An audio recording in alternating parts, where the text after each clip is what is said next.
지난 수요일에 무슨 말씀을 생각하는지 여러분 기억이 혹시 나십니까? 지난 주일 찬양 예배를 드려보면서 제가 느끼는 게 주일 설교를 성도님들이 참 잘 듣고 있구나 이런 생각을 해봤습니다. 설교 제목도 내용도 작은 하나하나를 여러분 기록하시고 잘 메모한 건 너무 감사한데요. 지난 수요일에 무슨 말씀 드렸습니까? 라고 물으면 이제는 머리가 맴돌 겁니다. 아이고 오늘도 피곤한데 지난주 주일 거는 낮 예배 때 찬양 예배 때 물어서 잘 알지 어떻게 한 주 전을 잘 알겠습니까? 라고 얘기를 할 수 있는데요. 지난 주일에 이런 얘기를 했을 겁니다. 신자들도 성도들도 죄를 짓는다 안 짓는다라고 말씀드렸어요. 그 중에 뭐예요? 신자들도 죄를 짓는다라고 말씀을 드렸습니다. 그러면 우리가 죄의 삭은 사망이라고 얘기하고 죄를 지게 되면 하나님의 진노와 저주를 받아야 됩니다. 그러면 예수 믿는 사람도 죄를 지면 하나님의 진노와 저주를 받아야 되는데 그럼에도 불구하고 하나님이 얼마나 감사한지 하나님은 신자들에게 은혜를 베풀어 주셔서 진노와 저주에 피할 길을 주셨다라고 말씀을 드렸습니다. 그것이 세 가지였습니다. 하나는 뭐냐면 예수 그리스도를 믿으면 그 진노를 피할 수 있다. 그래서 우리가 지금 자범죄를 많이 지어도 예수를 분명히 믿고 예수님의 십자가를 의지하는 사람에게는 그 죄의 문제를 주님께서 용서해 준다는 거죠. 그러니까 주일 낮 예배 때 참회 기도를 가는 것이 그냥 형식적인 것 같지만 우리가 진솔한 마음으로 기도하고 하나님의 말씀 가운데 사지함을 받을 때 진짜 주님이 날 용서했다고 믿는 자에게는 그대로 죄가 용서함을 받는 거죠. 그래서 세 가지 가운데 첫 번째는 예수님을 잘 믿어야 된다. 두 번째는 죄를 지었으면 그 다음에 생명에 이르는 회개를 해야 된다는 거예요. 죄를 지어놓고 죄를 지으니까 입 쑥 닦아버리고 죄인이 아닌 척 하는데 하나님은 우리를 불꽃 같은 눈동자로 보고 계시지 않습니까? 오늘도 고니까지 가는데 저는 그런 생각을 해서 이제 내비게이션을 쭉 틀어놓고 가는데 우리가 차량을 이동하는데 인공위성을 통해서 내가 가는 차량이 어느 통로로 통해서 가고 있는 걸 알기 때문에 여기서 몇 미터 가운데 좌회전 하십시오. 어디로 가십시오라고 안내를 해 주잖아요. 그러면 차량 이동하는 것도 인공위성을 통해서 우리를 이렇게 정확하게 안다면 우리 하나님께서 내 삶을 왜 모르겠냐는 거예요. 그러면 주님께서 우리에게 어떤 잘못을 저질렀을 때 야, 너 하나님의 사람이 그럴 수 있냐라고 물으실 때 우리는 생명에 이르는 회개를 할 필요가 있다는 거예요. 그러니까 주님 앞에 나와 여러분 기도하면서 어떤 기도를 합니까? 하나님 아버지 기도하자마자 쫙 달라고 기도합니까? 아니면 하나님 한 주일 동안 살아왔는데 지난 수요일 지나고 3일 동안 살아왔는데 아직도 나는 죄 지은 것이 많습니다. 주님 용서해 달라고 기도했는지 생각해 보면 생명에 이르는 회개가 얼마나 중요한지 보게 되고요. 그 다음에는 세 번째가 은혜를 주시기 위해서 외적인 수단 세 개를 허락했다고 했어요. 그 첫째가 말씀이라고 했고요. 두 번째가 성례라고 해서 성찬과 세례고 세 번째가 하나님께 기도하는 거다라고 얘기하는데 이 세 부분 믿음으로 예수 그리스도를 믿고 생명에 이르는 회개를 하게 되고 은혜를 주시기 위한 외적인 수단을 잘 알면 이게 은혜의 방편이거든요. 은혜의 방편만 잘 알면 내가 죄를 지었더라도 주님은 우리의 죄를 용서하시고 끊임없이 사랑으로 돌보아주시고 우리가 결국 마지막에 갈 때 누구한테 가겠어요? 주님 품에 안기는 거죠. 이런 길을 걸어간다는 거예요. 그래서 이 세 부분을 오늘 한번 생각해 보려고 합니다. 그래서 소요리 문답 86문, 87문, 88문이 세 개를 얘기합니다. 그래서 예수님 안에 믿음은 도대체 뭐냐? 그 다음에 생명에 이르는 회개는 뭐냐? 그 다음에 88문에 보면 우리를 구원해 주기 위해서 외적인 방법 세 가지가 뭐냐? 이 부분을 지금 다루려고 합니다. 자, 그럼 이제 86문 한번 보겠습니다. 예수 그리스도 안에 있는 믿음은 무엇입니까? 했는데요. 답을 여러분 한번 같이 읽어볼까요? 시작. 예수 그리스도 안에 믿음은 구원의 은혜인데 그에 따라 그가 우리에게 주신 복음대로 우리는 그분 한 분만을 받아들이고 의지함으로 구원을 얻습니다. 하는 거예요. 이 말씀 잘 보면 이런 겁니다. 여러분들이 하나님이 눈에 보입니까? 안 보입니까? 하나님은 영이시니라고 했잖아요. 하나님은 영이에요.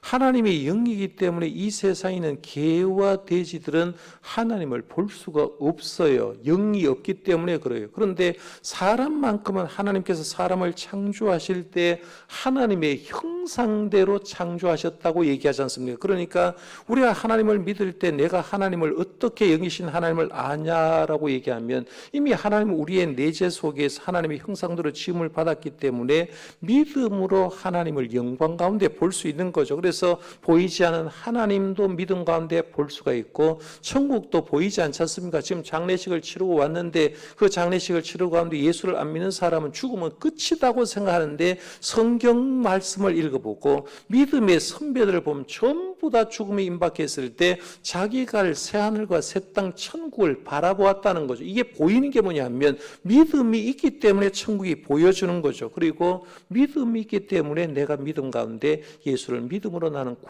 구원받았습니다라고 고백하는데요. 보통 이제 믿음을 얘기를 할 때 믿음은 네 가지 종류의 믿음이 있다라고 하는데 첫 번째는 역사적인 믿음이 있습니다. 쉽게 말하면 과거에 역사적으로 벌어진 일에 대한 믿는 거죠. 그러면 1919년 3월 1일에 무슨 일이 있었습니까? 라고 말하면 아이고 연 3월 1일에는 뭐가 있었습니까? 3.1절이 있었잖아요. 그러면 3.1절이 있었던 역사적인 얘기는 전부 다 믿죠. 그래서 역사적인 것은 믿는다는 거예요. 두 번째는 이적적인 믿음도 있어요. 이적적인 믿음요. 쉽게 말해서 내가 진짜 몸이 아팠는데 하나님께서 병원 의사들이 못 고치는 이 병을 주님께서 고쳐줬어라고 할 때 이적적인 믿음이죠. 나병 환자를 예수님이 치유했을 때 그들은 그걸 이적적인 믿음을 믿음으로 받아들이는 것처럼 이적적인 믿음이 있어요. 이적과 관련된 믿음을 이적적인 믿음이라고요. 세 번째 믿음의 종류는 일시적인 믿음이 있습니다. 일시적인 믿음요. 한동안은 그럴듯해 보이는데 오래 가지 못하고 시들시들하는 그런 믿음이 있어요. 여기에 일시적인 믿음입니다. 성경 말씀에 보면 돌짝밭에 위에도 싹이 날 수 있는데 얼마 지나서 마른다는 거죠. 그냥 믿음 생활할 때 믿음 생활은 쭉 겪어봐야 돼요. 그래서 저 사람이 교회 와가지고 굉장히 잘하는 것 같은데 1년 지나고 2년 지나고 쭉 보게 되면 저 사람이 어떻게 믿음의 사람이야? 어떻게 저렇게 행동해? 라고 얘기하면서 일시적인 믿음을 가진 사람이 있어요. 그러다가 결국은 떨어지는 걸 보게 되는데 이런 것은 일시적인 믿음이에요. 그다음에 네 번째 믿음의 종류는 진정한 구원적인 믿음이 있습니다. 진정한 구원적인 믿음이 있는데요.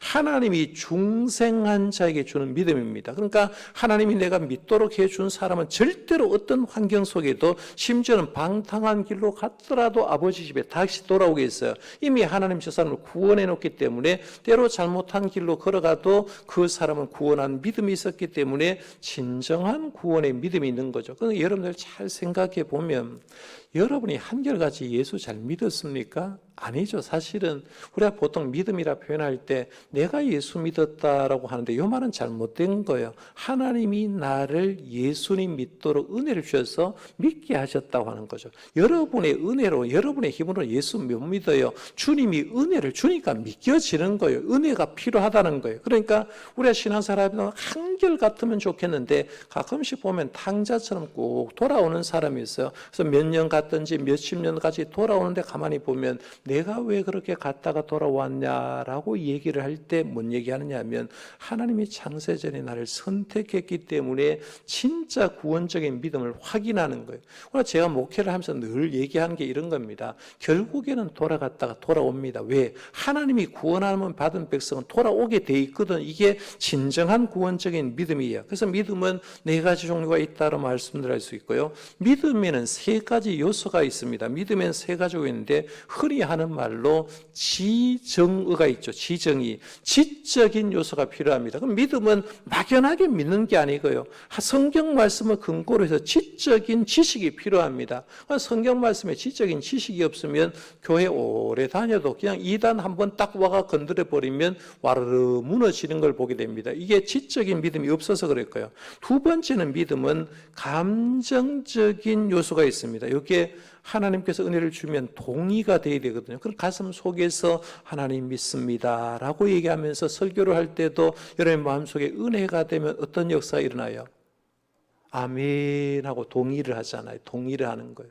제가 지난주에도 설교를 했는데 똑같이 미국에 있는 그 교회에서 나환자촌에 가가지고 예배를 드렸는데 찬송을 어떻게 생각하고 이 찬송을 부르면서 목사님이 다시 하면서 이 나병 환자들이 그 어려운 환자인데도 하나님께 세상 풍파들을 흔들어서 낙심하게 될 때 받은 복을 세워보아라, 그 말씀을 쭉 했는데요, 일부 예배를 드렸는데 여러 사람이 그 설교를 들으면서 눈물을 흘렸습니다. 이게 감정적인 요소거든요. 그러면 우리는 믿음 생활할 때 하나님 이렇게 은혜를 주셨는데 모를 때가 있는데요, 믿음에는 이런 감정적인 요소가 필요한 거예요. 그 다음에 세 번째 믿음의 요소 가운데는 의지적인 요소가 필요합니다. 의지적인 요소, 쉽게 말하면 주님을 신뢰하고 믿는데 따라가는 게 필요한 거죠. 그러니까 내가 아무리 감정만 있어도 되는 게 아니라 진짜 믿음 생활 하려고 의지적으로 해서 예배 생활도 해야 되고 봉사 생활도 해야 하는 것처럼 의지적인 요소가 있는데 이런 믿음이 필요하다는 거죠. 그래서 예수 안에 있는 믿음은 바로 그 은혜를 얘기하는데요, 답을 한번 다시 가볼게요. 86문 답에 보면 예수 그리스도 안에 믿음은 구원의 은혜인데 했어요. 그러니까 예수님 안에 있는 믿음은 구원을 주신 은혜라는 거예요. 이에 그에 따라 그가 우리에게 주신 복음대로 우리는 그분 한 분만을 받아들이고 의지함으로 구원을 얻습니다. 나에게는 오직 한 분, 누구예요? 예수님밖에 없습니다라는 그 믿음을 가지고 있으면 그는 구원을 받는다는 겁니다. 자, 그럼 87문으로 한번 가볼게요. 87문입니다. 생명에 이르는 회개는 무엇입니까? 라고 했는데요, 답을 한번 같이 읽어보겠습니다. 생명에 이르는 회개는 구원의 은혜인데 그에 따라 죄인이 자신의 죄에 대한 참된 자각과 그리스도 안에 있는 하나님의 자비하심을 깨달아 자신의 죄를 비탄하며 미워하고 굳은 결심과 노력과 새로이 순종함으로 하나님께 돌이키는 것입니다 했어요. 회개에 대해서 참 잘 정의했잖아요. 우리가 회개 기도하십시다라고 말하면 하나님 앞에 나와가지고 엉엉 우는 게 회개가 다 아니란 얘기입니다. 회개가 뭐냐라고 할 때 회개는 말씀을 잘 보시면 이렇게 말했어요. 죄인이 자신에 대해 참된 자각과 그리스도 안에 있는 하나님의 자비하심을 깨달아 시켰어요. 쉽게 말하면 회개는 하나님이 얼마나 놀라우신 분인지, 하나님이 얼마나 은혜스러운 분인 걸 깨닫게 되고, 깨달으면 자신의 죄를 비탄하며 미워하고 있어요. 내가 내 같은 사람이 그 죄를 왜 지었을까 하는 거예요. 그때 왜 그런 말을 했고, 그때 내가 왜 그 사람에게 죄를 지었을까 하면서 죄를 비탄하고 미워하게 되고, 그 다음에는 굳은 결심과 노력과 새로이 순종함으로 하나님께 돌이키는 거다. 그래서 우리 쭉 보면 회개는 하나님의 은혜를 깨닫고, 그 다음에는 자기의 죄를 생각하면서 죄를 미워하는데 끝나는 게 아니라 방향 전환을 하는 거죠. 방향을 전환해서 하나님을 멀리 떠났던 삶에서 다시 돌아와서 하나님께 방향을 돌리는 거죠. 탕자가 시험 열매를 먹다가 아버지의 집에 방향을 전환한 것처럼 회개는 아버지 집으로 돌아오는 거다. 하나님의 품에 돌아오는 것이 바로 회개인데, 이렇게만 하면 우리에게는 생명의 회개가 되기 때문에 생명이 주어진다는 겁니다. 자, 그럼 88문 한번 가볼게요. 그래서 이제 그 87문에서 좀 부연 설명하면 시편, 오늘 본 말씀은 시편 51편이 여기에 해당되겠죠. 여러분 다윗을 얘기할 때 다윗은 하나님의 마음에 합한 자라고 얘기하잖아요. 그렇죠? 하나님의 마음에 합한 자. 이스라엘 위대한 성군이에요. 그런데 하나님의 마음에 합한 자라고 하지만 다윗은 큰 실수 하나를 했죠. 그게 뭐예요? 밧세바 범한 사건이에요. 우리아를 죽인 사건입니다. 그러니까 시편 51편의 배경은 뭐냐 하면 51편 표지에 그렇게 쓰잖아요. 다윗의 시 인도자를 따라 부르는 노래. 다윗이 밧세바와 동침한 후 선지자 나단이 그에게 왔을 때라고 말하면서 주의 종이 와가지고 네 왜 그런 죄를 했는데, 그동안에는 쑥 모르게 숨기려고 했는데 이미 하나님이 알고 주의 종이 알아서 쭉 얘기를 하니까 자기가 얼마나 죄 지은지 부끄러운 인간을 알고 주님 앞에 철저히 회개를 합니다. 철저히 회개를 하는데, 오늘 말씀에 보면 여러분 쭉 말씀을 읽어보면서 자기가 얼마나 회개하는지 5절 말씀에부터 시작해서 그런 얘기합니다. 내가 제약 중에서 출생하였으며 어머니가 죄 중에서 나를 잉태하였나이다. 나는 이 세상에 태어날 때부터 죄인으로 태어났습니다 라고 얘기를 합니다. 그러면서 쭉 해서 고백하는 말 중에 하나가 뭐냐면 10절 말씀 11절에 보면 하나님이 하나님이여 내 속에 정한 마음을 창조하시고 내 안에 정직한 영을 새롭게 하소서. 나를 주 앞에서 쫓아내지 마시며 주의 성령을 내게서 거두지 마소서라고 말하면서 내가 하나님 앞에 돌아올 테니까 하나님 성령을 거두어 가지 마십시오. 성령이 거두어 가버리면 나는 불신자와 똑같죠. 그러니까 성령을 거두어 가지 마십시오라고 결단하면서 철저한 회개를 하고 철저한 회개한 다음에 방향을 하나님께 돌리는 거죠. 그때부터는 하나님 기뻐한 일만 하니까 결국엔 역사가 평가할 때 분명히 다윗은 죄인이에요. 잘못한 일을 했어요. 사람도 죽였고 간음죄도 범했는데 하나님 그 죄를 용서해 줘버린 거예요. 용서해 줘버리니까 이 다윗은 진짜 하나님 마음에 합한 자고 이스라엘 성군 가운데 위대한 성물이 될 수 있는 게 뭐냐 하면 다윗은 회개 기도를 잘했고 방향을 돌려왔기 때문이다 하는 걸 보게 됩니다. 그래서 그만큼하게 회개가 중요한 거예요. 예수님의 제자 가운데도요, 회개를 잘한 사람하고 회개를 못한 사람, 딱 예를 들면 이런 거죠. 가룟 유다. 잘 생각해 봐요. 자기가 은 30에 예수님 팔아먹었습니다. 예수님 잡혀간 다음에 내가 잘못했구나라고 알았습니다. 그렇죠? 알고 대제사장에 찾아옵니다. 찾아오는데 내가 다시 물려줄 테니까 그럼 물리자라고 하니까 이제는 나는 모른다라고 했습니다. 그럴 때 은 30을 이를 성소에 던지고 그는 자결하잖아요. 목을 매서 죽습니다. 요거는 회개 기도한 게 아니라 뉘우침이죠. 쉽게 말하면 자신의 행동에 대한 후회는 했지만 회개는 하지 않은 거죠. 하나님 앞에 얼마나 잘못했기 때문에 내가 앞으로 하나님의 영광을 이렇게 살겠습니다. 결단이 없는 거예요. 그러니까 후회하고 회개는 다르다는 겁니다. 그런데 대신에 베드로는 어떻습니까? 베드로는 예수님 잡혀갔을 때 예수님 모른다고 3번이나 부인했잖아요.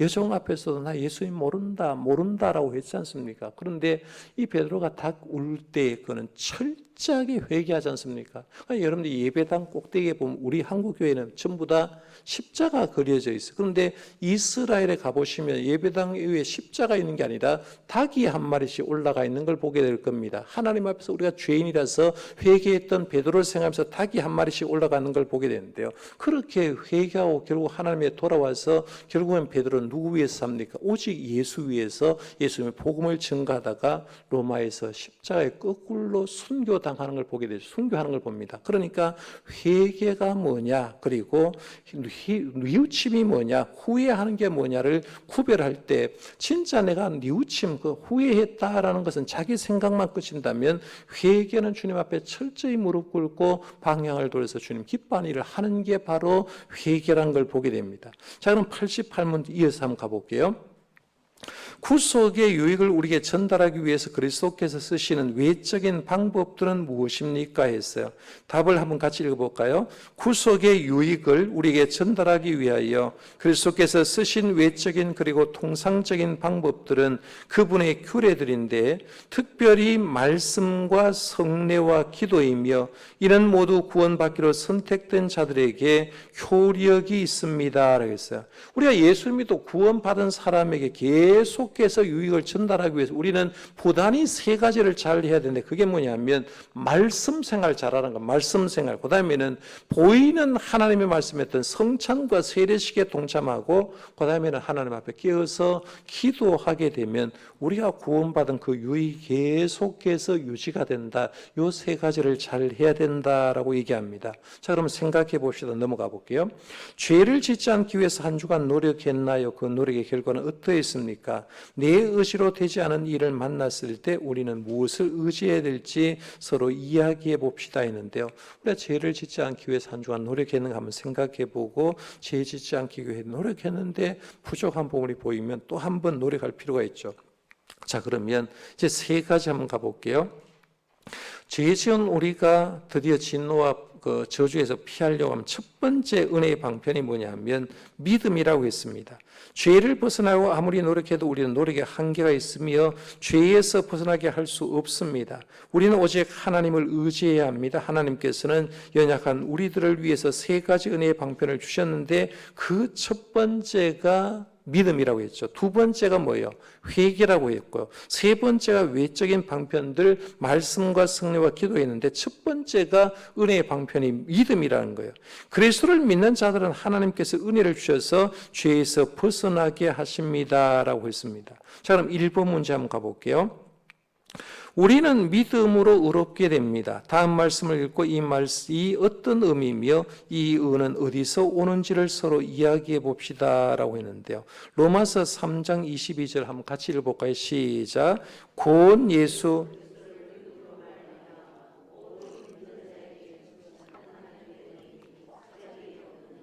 아멘.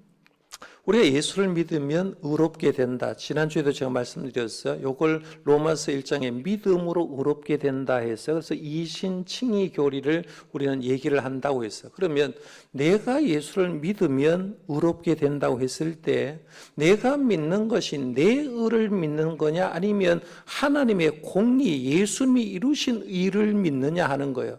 그런데 우리가 여러분들이 의롭다고 얘기하지만 여러분이 의롭습니까? 의롭지 않아요. 팔은 안으로 굽는다고 했잖아요. 어떤 것을 얘기를 할 때 쉽게 말하면 이런 겁니다. 우리 어떤 것을 얘기를 할 때 똑같은 사람이라도 이왕이면 똑같은 사람을 아는 사람이 있을 때 자기 사람으로 쓰려고 하죠. 동양 같은 대학교 출신 하려고 합니다. 이게 공평하지 못한 거죠. 사람은 의롭다고 얘기하면 전부 다 자기한테 유익하고 내가 편히 사는 사람을 쓰는 거예요. 그러면 내가 가진 의로는 절대로 제대로 된 믿음을 가질 수가 없는데 우리가 죄인인 우리를 위해서 죄 없으신 예수님이 오셔서 십자가에 돌아가심으로 하나님의 공의를 이룬 거예요. 하나님의 공의를 이루고 우리 모든 죄를 사해 준 그 의를 믿는 거죠. 그러면 내가 믿는 의는 내 의가 아니라 예수님의 의를 믿는 거예요. 그러면 예수님이 가신 그 의가 나에게 증가가 되는 거죠. 그러니까 그 의를 믿으면 결국에는 그 의가 예수를 믿음으로 말미암아 우리가 구원을 얻는다 하는 거예요. 자, 그럼 2번으로 한번 가볼게요. 다음 구절을 읽고 어떤 사람이 믿음을 가지게 되는지 서로 이야기해 봅시다. 그리고 그 믿음은 우리의 행위인지 하나님의 은혜인지도 이야기해 봅시다라고 했는데요. 디도서 1장 1절 말씀 제가 한번 읽어볼게요. 하나님의 종려 예수도의 사도인 나 바울이 사도된 것은 하나님이 택하신 자들의 믿음과 경건함에 속한 진리의 지식과라고 얘기하는데 바울이 하는 말이 이런 거예요. 내가 나 된 것, 내가 사도가 된 것은 하나님이 창세전에 나를 선택했기 때문이다라고 얘기를 하는 거죠. 그래서 하나님께서 모두 선택받은 백성에게 하나님이 믿음을 주고 사도가 되게 해 주었다라고 얘기합니다. 사도행전 13장 48절에도 이렇게 얘기하죠. 이방인들이 듣고 기뻐하며 하나님의 말씀을 찬송하며 영생을 주시기로 작정된 자는 다 믿더라라고 했습니다. 쉽게 말하면 이 두 구절 모두가 하나님께서는 하나님의 선택받은 백성에게 하나님이 믿음을 주는 거죠. 여러분들이 믿음이 어느 순간 들어가는지 여러분이 알아요? 아, 내가 믿음 생활 하는데 언제 믿음이 쑥 들어왔다 잘 모르요. 그런데 교회 한 번, 두 번 오는데 어느 순간에 하나님의 창조의가 믿어지는 거예요. 예수님의 구속의가 믿어지는 거예요. 부활 얘기가 믿어지는 거예요. 하나님이 우리를 구원해 줬기 때문에 이 하나님의 은혜 가운데 믿음이 생기는 거죠. 그러면 믿는 것도 하나님 은혜를 안 주면요. 절대로 믿음이 안 생겨요. 그런데 주님이 은혜를 베풀어 주면 저 사람 교회 나온 지 얼마 안 되는데 믿음이 쑥쑥 자라는 겁니다. 쑥쑥 자라는 걸 보는데 이게 하나님의 은혜 가운데 믿음으로 의롭게 되는 걸 얘기합니다. 자, 그러면 은혜의 방편 첫 번째가 이제 믿음이라고 했어요. 구원에 있는 믿음은 하나님의 은혜를 주시는 것이다 라고 했습니다. 그 다음에 은혜의 방편 두 번째는 회개에 대해서 얘기를 합니다. 회개에 대해서 얘기를 하면서 회개를 진정으로 잘 할 때 하나님께서는 이 사람을 죄를 지어도 회개하는 사람 죄를 용서해 준다는 거예요. 한 밑에 볼까요? 회개는 구원의 은혜입니다. 죄인이 자기의 죄와 하나님의 자비하심을 깨닫고 결심하고 노력하며 순종하여 하나님께로 돌아가는 것이 회개입니다. 기억해야 할 것은 죄를 깨닫고 하나님의 자비하심을 의지하는 것만으로도 완전한 회개가 아니라는 것입니다. 반드시 굳은 결심과 계속적인 노력과 새로운 순종으로 죄를 죄를 향하여 가던 길을 멈추고 하나님께로 돌이켜야만 제대로 된 회개가 일어난다는 것을 기억하고 실천해야 됩니다. 제가 조금 진한 것이라고 했죠. 죄를 향하여 가던 길을 멈추고 하나님께로 돌이켜야만 제대로 된 회개가 된다. 그래서 회개한다는 말이 이런 거예요. 내가 옛날에는 좀 손버릇이 나쁜 사람이 있었어요. 그래서 손버릇이 나쁘면 요즘은 그런 일이 잘 없는데 교회 와도 이제 가방을 잃었습니다라고 한 적이 우리 교회도 몇 번 있었습니다. 가방을 잃어버렸습니다라고 얘기하면 누군가가 가방을 들고 갔다는 얘기잖아요. 그렇죠? 그러면 가방을 잃어버렸습니다라는 사람이 있으면 가방을 들고 간 사람이 있어요. 그 사람이 교회에 온 건 그냥 온 게 아닐 겁니다. 분명히 교인일 거예요.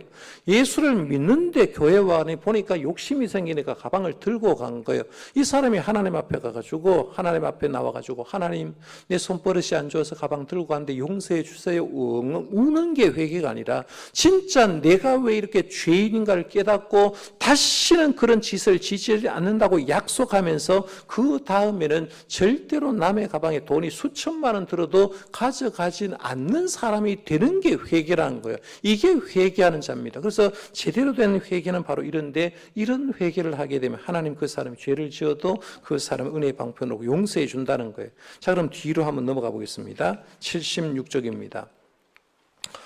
1번입니다. 다음 구절을 읽고 왜 이런 죄의 자각과 하나님께로부터 돌이킴을 생명에 이르는 회개라고 하는지를 알아봅시다 라고 했는데요.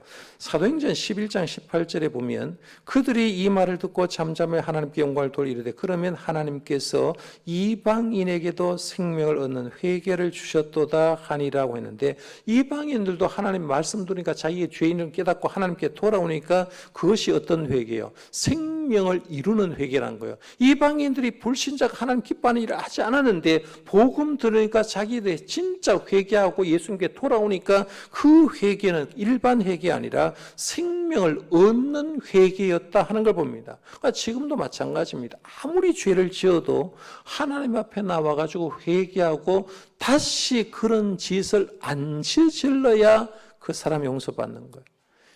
옛날에 대도 조세형이라고 여러분 들어보셨잖아요.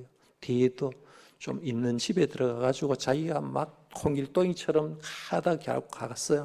감옥이 청승 진보 교도소에 갔다 예수 믿고 자기는 좀 잘 산다고 얘기하고 돌아왔어요. 하나님 믿는다 돌아왔는데 결국에 뭐 하다가 잡혔습니까? 대도가 아니라 좀 도둑하다가 잡혔잖아요. 이 회개는 진짜 회개가 아니에요. 회개했으면 절대로 그런 길을 걸어가지 않아야 되는데 자기가 회개하고 하나님께 돌아왔다는 거 돈이 없으니까 좀 도둑이 돼서 또 잡혀가지고 교도소 들어가는 거 이거는 하나님의 영광을 가려버리는 거죠. 이런 것은 있을 수 없다는 거예요. 그런데 이방인들은 생명에 이런 회개를 주셨다고 보고요. 에스겔 18장 21절에 이렇게 말합니다. 그러나 악인이 만일 그가 행한 모든 죄에서 돌이켜 떠나 내 모든 율례를 지키고 정의와 공의를 행하면 반드시 살고 죽지 아니할 것이라. 여기 보면 죄에서 돌이켜서 떠나라는 거예요. 내가 이 죄를 지었다가 거기서 머물러 있지 말고 돌이켜서 떠나야 그 사람이 반드시 살고 죽지 않는다고 했어요. 고린도후서 7장 10절 말씀에 보면 하나님의 뜻대로 하는 것이면 후회할 것이 없는 구원에 이르게 하는 회개를 이루는 것이요 세상의 근심은 사망을 이루는 것이니라 라고 했습니다. 여기 보면 회개는 구원을 준다라고 얘기했죠. 그래서 진정한 회개를 하게 되면 우리는 구원에 이르고 생명이 얻는다는 거죠. 그래서 내가 죄를 때로 잘못해서 지었다 하더라도 주님 앞에 선택된 자는 하나님 앞에 회개하게 되면 구원의 은혜를 주신다는 겁니다. 자, 그럼 두 번째 물음입니다. 다음 구절을 읽고 생명에 이르는 회개는 결국 누구로부터 오는 것인지를 알아보고 하나님이 그렇게 해 주시기를 기도합시다 했는데요. 에스겔 36장 26절 27절 한번 같이 읽어볼까요? 또 새 영을 너희 속에 두고 새 마음을 너희에게 주되 너희 육신에서 굳은 마음을 제거하고 부드러운 마음을 줄 것이며 또 내 영을 너희 속에 두어 너희로 내 율례를 행하게 하리니 너희가 내 규례를 지켜 행할지라. 아멘. 여기 보면 신구약 성경을 막론하고요. 내가 구원받은 예수 믿는 것도 하나님 은혜를 주셔야 되고 내가 하나님 앞에서 회개하는 것도 하나님의 은혜를 주셔야 돼요. 그래서 오늘 말씀에 보면 에스겔 36장에 보면 새 영을 너희에게 준다는 거죠. 쉽게 말하면 성령님이 우리 속에 들어오게 되면 회개하게 된다는 거죠.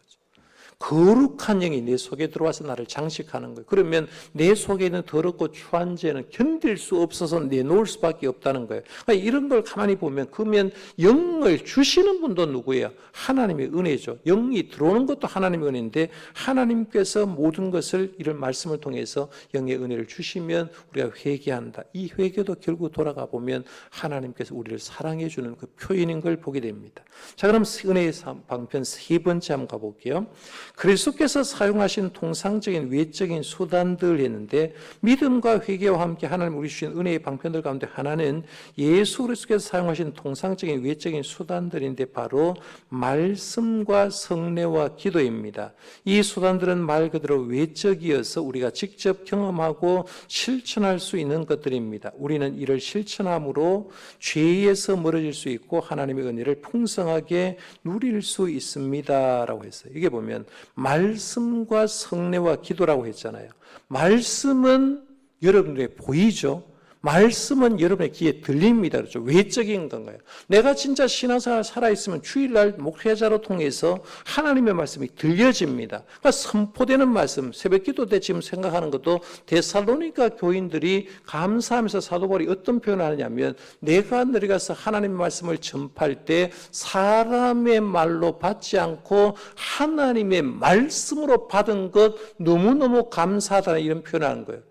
하나님의 말씀이 기록될 때 사도 바울이 복음을 전파할 때는 신약성이 없었어요. 오직 예수의 복음을 사도 바울이 입술로 통해서만 전하는데 그 입술로 통해서 전해진 것을 하나님의 말씀을 전했는데 성도들이 사람의 말, 사도 바울이 말이라고 생각하지 않고 하나님의 말씀으로 받아들이니까 믿음이 주룩주룩 자랐다는 거예요. 지금도 마찬가지예요.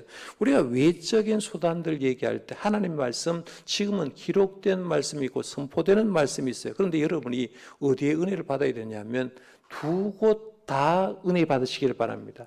성경에도 여러분 읽으면서 은혜 받아야 돼요. 주일날 설교를 들으면서도 하나님의 말씀으로 들려져야 됩니다. 왜? 그래야 내가 은혜를 받는 거예요. 그런데 주일날 왔는데 설교의 은혜를 못 받아요. 그러면 내가 설교 말씀 은혜 되는 데를 찾아가야 됩니다. 진짜 하나님의 말씀이 살아있는 교회를 찾아가야 돼요. 내가 말씀이 안 들리는데도 불구하고 어쩔 수 없어 나오는 것은 사실 별 의무가 없어요. 진짜 하나님에서 살아있는 말씀이 필요한데 이게 하나님의 말씀이 살아있는 외적인 수단들이고 두 번째는 성례라고 했잖아요. 성찬과 세례는 보이는 하나님의 말씀입니다. 보이는 거예요. 성찬식을 할 때 떡과 잔을 주지 않습니까? 그렇죠? 떡과 포도즙을 주는 거예요. 그러면 떡을 먹으면서 이게 어느 빵일까? 파리바게뜨 빵일까? 그렇죠? 빵마루빵이 이게 아니라 예수님의 몸이 보여야 되는 거예요. 포도즙을 통해서 예수님 피가 보이는 거죠. 성찬식을 통해서 세례식을 통해서 보이는 하나님의 말씀이 보이는 거예요. 그러니까 이게 외적인 수단이고 그다음에 기도도 마찬가지로 기도도 내가 기도하는 거 여러분 뜻을 이루려고 기도하지만 기도 중에 기도는 하나님의 뜻을 이루기 위해서 기도하는 거잖아요. 그렇죠? 나를 통해서 하나님의 뜻이 이루어지도록 기도하는데 이런 기도를 하게 되면 우리가 죄를 지었더라도 그 외적인 수단을 통해서 구원함을 받는다는 거예요. 자, 그럼 첫 번째 한번 가볼게요. 먼저 이런 수단들을 사용하는 자체가 우리를 구원에 이르게 할 수 있을까요? 다음 구절을 읽어보고 이런 행위가 구원받음에 어떤 효력이나 유익이 있는지를 생각해 봅시다라고 했는데요. 이 말씀 골로새서 말씀을 쭉 보면서 얘기하는 게 뭐냐면 이제 예수 믿었거든. 초등학문 버리라는 거예요. 쉽게 말하면 예수 믿고 율법에 얽매이지 말고 예수님이 주신 말씀과 성례와 기도의 삶을 살아서 진짜 은혜 속에 들어가라 하는 말씀이 있는데 그런 내용의 기록이 있습니다. 그 다음에 2번으로 바로 넘어갈게요. 다음 구절을 읽고 우리의 구원의 효력은 결국 어디서 오는 것인지 서로 이야기해 봅시다 했어요. 베드로전서 1장 23절 마지막 절이니까 같이 한번 읽어볼까요? 시작. 너희가 거듭난 것은 썩어질 씨로 된 것이 아니요 썩지 아니할 씨로 된 것이니 살아있고 항상 있는 하나님의 말씀으로 되었느니라 했어요. 이게 보면 우리가 하나님께서 베푸신 말씀을 통해서 우리는 새로워진다는 거죠. 그래서 말씀해 보면 너희가 거듭난 것은 항상 있는 하나님의 말씀. 하나님의 말씀이 뭐예요? 한마디로 말하면 복음을 얘기합니다. 복음요. 신약 성경이 뭐냐? 복음 얘기하는 거죠. 예수님의 십자가 부활 얘기하는 거예요. 그러니까 성경 말씀, 하나님의 말씀이 뭐냐? 사도 바울이 입에 통해서 하나님의 말씀을 선포했는데 뭘 선포했겠어요? 복음 전가하죠. 예수님이 우리를 위해서 오셨다. 우리 위해서 죽으셨다. 우리를 위해서 부활하셨다. 그리고 예수님 재림하신다라는 그런 복음을 전했는데 이 하나님의 말씀이 바로 복음 말씀을 통해서 우리는 계속해서 새롭게 된다는 거죠. 그러니까 하나님의 말씀만 잘 와닿는 사람은 영이 계속해서 깨끗해지는 거예요. 저 사람이 말씀에 기표하면 내가 얼마나 부족한 사람인가 깨닫게 되는 거죠. 그러면 우리가 구원을 얻을 수 있다는 겁니다. 자, 그럼 정리해 봅시다. 한번 가볼게요. 답을 여러분 잘 따라보십시오. 죄인들을 구원하기 위해서 하나님께서 우리에게 주신 은혜의 방편은 세 개를 했다고 했어요. 세 가지. 첫째는 예수 그리스도를 뭐해요? 믿음이죠. 믿어. 예수 그리스도를 믿어요. 예수님을 구세주로 제대로 믿어야 됩니다. 그 다음에는 예수를 믿어도 때로 잘못한 일을 저지르면 회개를 해야 되죠. 그 회개를 잘하게 되면 생명에 이르는 회개가 되는 거죠. 생명에 이르는 회개. 그래서 뉘우침으로 끝나는 게 아니라 진짜 말씀 안에 돌아가서 다시는 그런 삶을 살지 않은 게 회개라고 했어요. 자, 그 다음에 우리를 구원하신 외적인 수단이 세 개가 있다고 했습니다. 세 개. 첫째는 두 번째는요 성례, 세 번째는 기도입니다. 우리가 이 세 가지를 잘 해야 됩니다. 그래서 내가 신앙생활을 하면서 어떤 사람은 말씀만 좋아하는 사람이 있고요. 어떤 사람은 기도만 좋아하는 사람이 있어. 영성은 균형을 맞춰야 됩니다. 균형.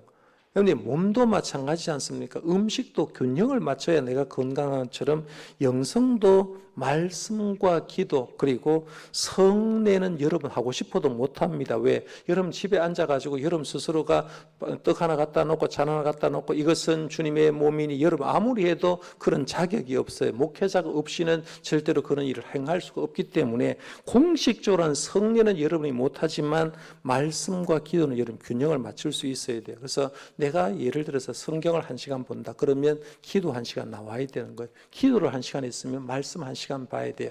이게 균형을 잘 맞추면 그 사람이야말로 온전한 영성을 소유한 사람이라고 볼 수 있죠. 자, 그럼 실천해 봅시다. 한번 갈게요.